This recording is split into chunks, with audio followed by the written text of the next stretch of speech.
Sveiki! Klāt ir jaunākais BUTLV video apskats, un šoreiz mūsu rokās ir nonācis HP G6 portatīvais dators ar 3 GHz AMD ražojumu centrālo procesoru. Kā jau ierasts, es jums pastāstīšu par datoru lietojamību un dizainu, savukārt veiktspējas teksts būs publicēts zem video. Datora 15,6 colu displejs paslēdz zem pelēcīgas krāsas glancēta pārklājuma vāka, uz kura pirkstu nospiedumi tomēr nav tik uzkrītoši redzami. Jau minētajam displejam ir 1366 x 768 pikseli izšķirtspēja un LED aizmugurē apgaismojums.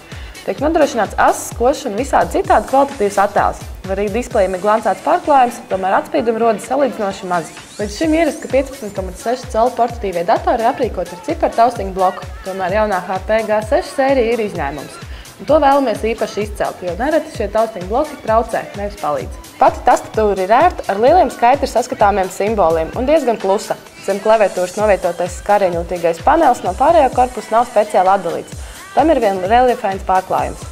Patīkam, ka palikni varam izslēgt vai ieslēgt 2 reizes pieskaroties tā kreisajam augšējam stūrim. Datora kreisajā sānā ir diskcinis, USB un lādētāja pieslēgvietas. Labajā sānā varam atrast VGA, tīkla kabeļa, HDMI, 2 USB, kā arī austiņu un mikrofonu pieslēgvietas un atmiņas karšu lasītāju. Šāda dizaina dators ir lielisks kā mācībām, tā arī biznesam. Tas ir stilīgs, taču reizē arī neuzkrītošs. Komplektācijā iekļautais akumulators ar vienu uzlādes reizes spēs datoru darbināt līdz pat 3 stundām, sērpojot tīmeklī, ar noteikumu, ka displeja apgaismojums ir nedaudz samazināts.